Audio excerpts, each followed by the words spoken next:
20 years later, this has been amazing to see.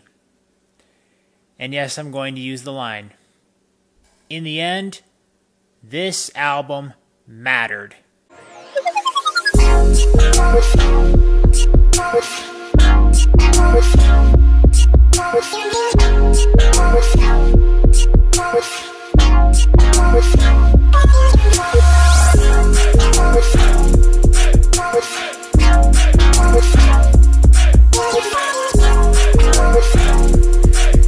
Hybrid Theory is the debut album of Linkin Park. And my oh my, what an influential album this was and continues to be here and now. Linkin Park recently celebrated this album's 20th anniversary. They also sent out, or rather kind of compiled, this really cool 20th anniversary rendition of this album. It has tons of interesting features on there, and I would encourage you all to go check it out if you are fans of the band or any of the band members on an individual basis. But I wanted to talk about the original album itself. I thought that this was a great opportunity. I know I'm technically a few days behind, but I really wanted to talk about the album because I thought it would be fun, and I really wanted to figure out where I landed with this album. I like the band, but this album, after all this time, I was curious, do I really love it? Do I just like it? Maybe I have a total misconception of it. Not sure, but I was willing to give it a shot. I'm going to give you a little backstory on this album, man.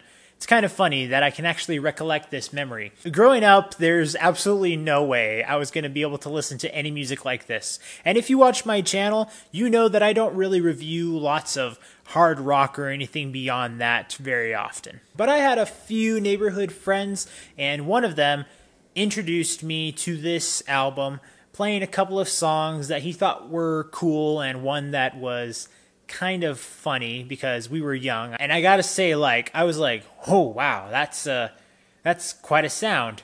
But at the same time, I was very impressed. There was something that was just like I don't want to say earworm. I think there's something even greater than that, because literally there is no other band out there that sounds like Linkin Park whatsoever. I'm sure that there have been others who have tried to imitate or copy or take influence at the minor level of what these guys were able to put together and achieve. But really, there is only one Linkin Park. You can try to categorize them in a genre or a subgenre or a hybrid kind of thing, but really, it's just, you know Linkin Park when you hear it. It's like, oh, that's a Linkin Park song right there. It's so distinguishable, and oh, I'm sure there's so many musicians and artists that would totally covet the brand recognition or just the attuneness that would come to the ear immediately, where they would just be like, oh, it's exactly that artist, because there's absolutely no way anyone else sounds like that. So having said that, I was pretty glad that I had friends where I was able to find a little way to be able to get more variety, to build on my taste in music, because like I said, definitely no way I was going to be able to listen to this in my house, at least. And it's interesting, when I go back to this album, by comparison to a lot of things that we might listen to today, or things that are slightly more passable on the radio or the FCC or whatever edited thingamajigs are out there, this album is actually relatively tame compared to some of their projects they did in the future, and probably some of the standards of whether it's rock or hip-hop or other genres that decide to be a little bit more risque or just a little bit more in-your-face kind of stuff. And I'm talking mostly lyrically and the topics in this album. They do try to address and talk about things that are, I guess, mature in some nature, but I wouldn't put it past many people that, despite maybe them not wanting to listen to rock as hard as this or whatever your line is that you draw, that there is something relatable with a lot of these songs. I mean, if we take just the popular song in here, In the End,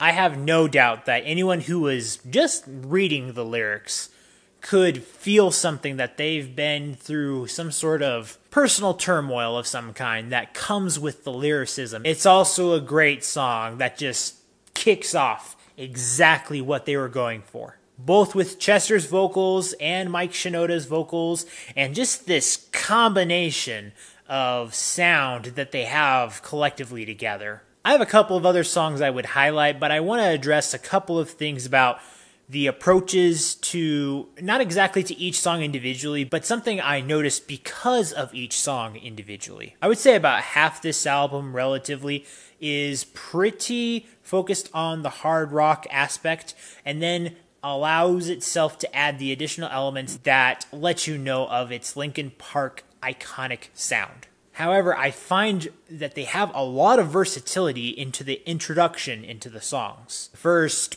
10 seconds or so, there's always something very different, despite each song having a pretty hard punch impact, and it having its variety in the lyrics and topics.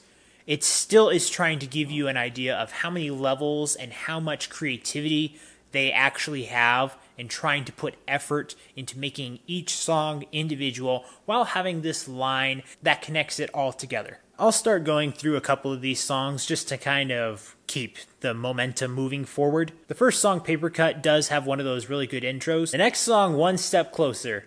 This one is funny because this is one where my friend really wanted to show me the song because Chester, goes for that kind of hard growl kind of section when he uses the lyrics of just saying, "Shut up when I'm talking to you."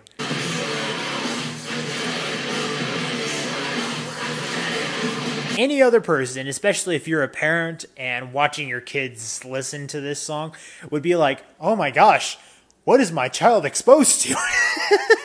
But that memory as a 10-year-old, I'm just like, oh, this is kind of awkward but funny that I'm listening to a guy just say, "Shut up when I'm talking to you," in such a growling kind of voice. I mean, not that hardcore growling, but you get what I mean. Probably their second most popular song on this album is called Crawling.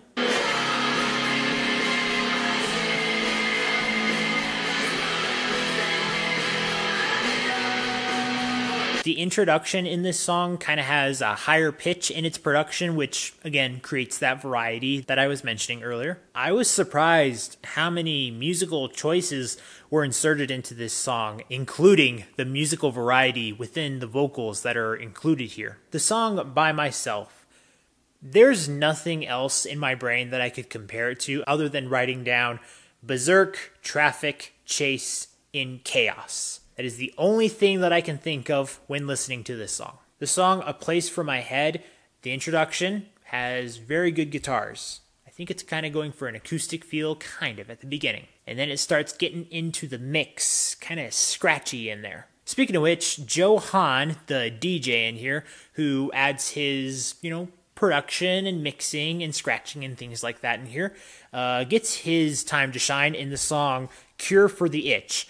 I think this song is very good at the very beginning. After about the halfway mark, it starts to kind of feel a little repetitious. But as far as just allowing a song like this to actually be included, especially since, again, this is their debut album, and it's a great way to introduce exactly kind of the niche thing they're going for. The last song I'd like to mention is Forgotten. This song, I think, is a great way to exemplify where they go from their kind of light rock to their hard rock. From within the verses and the chorus, it just kind of creates that variety from going here to here to here to here. Now they can make that consistent, and we get to see that a little bit more as they release more albums. But within just one song, we're going to get all of it together from the low levels to the high levels. Hey, it worked. If for any reason there are any of you who are indeed getting newly exposed to Linkin Park because of things like this, people who are talking about the album because of its 20th anniversary, definitely I would recommend the album. But also, if you can look past things of the era,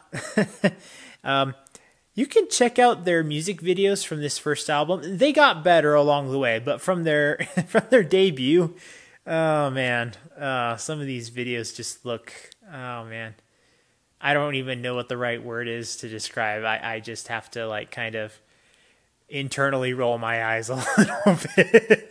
Despite that, I really have to say this album was indeed quite the hallmark. It's one of the most influential albums of the 2000s. From the time that they released it to about 5 years later, I believe, from 2005, it just kept growing and growing. Even when they were releasing new music, this album kept getting popular until, surprise, surprise,